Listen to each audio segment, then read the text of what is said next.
I had a coaching session yesterday, and something that came up is something I do believe to be a big problem now recently, as more and more people will start thinking about it and doing it and trying to execute it, but it just gets executed poorly most of the time because of no understanding of why. And that is mid-prio before dragon, and what that actually means. I'll be splitting this video into 3 parts, going more into the detail in each part, depending on the attention span. You can watch either or. So one that I'm going to get to soon is going to be very short, second one is going to be a little bit longer, and then 3 I'm going to go into great detail and talking about different things, because I know people have been complaining about that. So anyway, let's get started. Part 1, if your attention span is really short, don't bother about mid-prio, okay? It has no meaning to you, there's no point in getting into it and overcomplicating it and going for mid-prio at all is going to do you more harm than good. Okay, so thank you for watching and hope you have a nice day. Part 2, a little bit longer. Reason why you get mid-prio before dragon is so if you cannot contest dragon, you have another objective to push, right? You are then able to, if you are taking this wave here and you notice that they're going for dragon, you can then make a trade. You can go for the towers and potentially get 1 or 2 towers while they are doing dragon, right? And that's the main priority here. You're not getting mid-prio for like any other reason than that. Like if the entire enemy team is here and you cannot contest or do something, then pushing mid, allowing you to take towers, or pushing this is at least going to be a trade, right? And that's why you do it. So simply just killing the minions and then going to dragon has no purpose at all. So like pushing here, taking this, it doesn't really do anything. So that's just something you have to have in mind, right? So now that YouTube short people have had your explanation, you may now leave, and I will go into greater detail. Thank you for watching, and now let's get to the in-depth one. So, to the in-depth people, thank you for watching. Hope you guys are having a good morning, evening, night, show, and fit shit like that. Your attention span is much appreciated, and I hope to see you guys on the Rift. Right, so, in this video here, again, mid-prio, right? And it's being misunderstood a lot. And as I've mentioned, if you watched all the parts up until now, it has different purposes, right?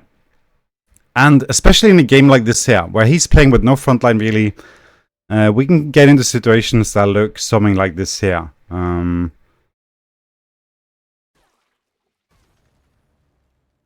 Let's see. So like this, right? Just potentially like something like this. They have a Mumu, they have Nasus, so they have a lot of CC. You can't just straight up walk in here, right?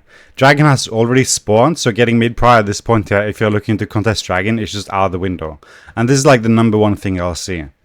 It's like they're already on Dragon, and then they're like, we need to get mid-prio now. But that doesn't really matter anymore. So, ideally, like the mid-prio thing, if Dragon has already spawned, it's out the window, right? If you are looking to contest Dragon, then you're only just pushing the waves and you accept the fact that Dragon is gone. So, ideally, in situations like this, depending on how it looks, giving another situation here, right, where Dragon has spawned, then the reason why you do mid, you go mid and push that, and if they have full control, you have no vision. It's basically they have bunkered up here, right? You can't walk into these bushes. You can't just walk in there. You're going to die, right? Facing Nasus, Mumu engaged, and all of this. You cannot just walk in there. So ideally what mid lane then becomes is a smoke grenade. You start pushing mid, you kill the minions, and you're basically throwing a smoke grenade into here. You're forcing them to come out to react.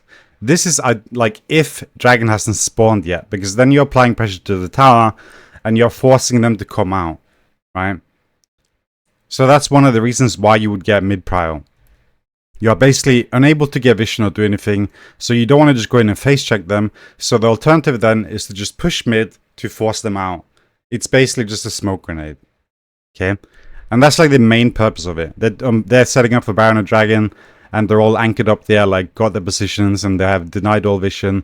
Then pushing mid is going to like force them out. And if they don't come out, then you can keep pushing and take the towers, and at least there'll be a trade. Because you cannot just walk into no vision into these kind of comps, right? And that is the one reason. To just get them out. To come towards you because you cannot face check them. So pushing or doing something is going to allow that. Second reason again, as I mentioned before, is if they are about to do Dragon and you get the mid-prio, then you can at least make a trade. And that's the second reason.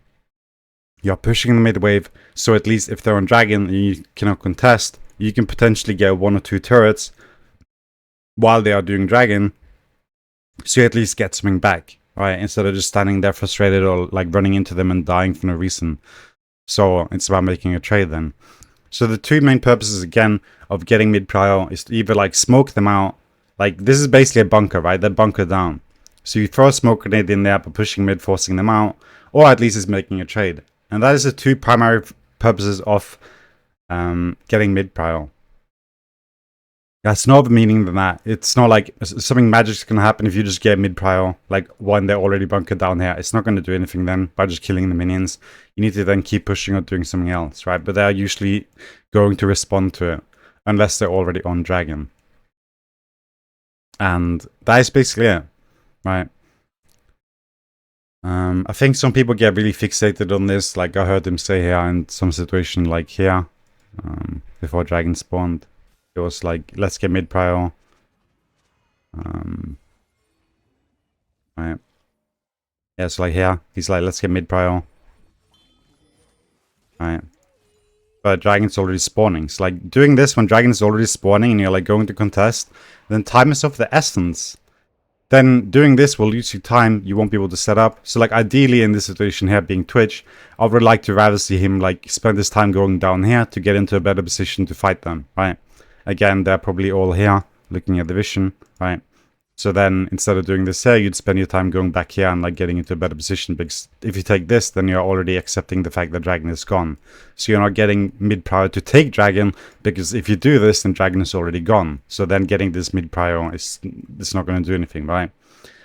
So you have to understand, if you're wanting to contest dragon, then leaving to go mid now is already accepting the fact that dragon is gone, and it's not really going to do anything in that sense. So then it's a second question of, okay, if you accept it's gone, do we want to keep pushing, maybe take some towers, or do I want to not do that at all, leave the mid wave and try and get into a position here? Because a lot of the time people will get lost and just go mid trying to get mid prio, but then you just lose the ability to fight at all. So it just depends on the importance of the objective. So yeah. This is very important to understand. I see this a lot even in high reloads where people just don't understand the general like meaning of getting mid prio, and it can become a big argument. But yeah, this is something that just happens when things get introduced and people are like, we need mid prio. But you don't really. Like if you have the area here covered and like you're denying them and leaving to go mid, it's like giving up your advantage, because again, if you're in a situation like this here where you have denied them more vision, then leaving and just showing yourself is going to be like giving them more of an advantage, right? Because they know where you are. So there's a lot of reasons to this, and I hope that you are able to like think of scenarios and things to do here, or like with the meaning of it based on what I've said now, allowing you to get a bit greater understanding. So yeah, again, for the people with great attention span, you are much appreciated, and I hope we continue to have a good morning, not too much like that, and take care. Peace.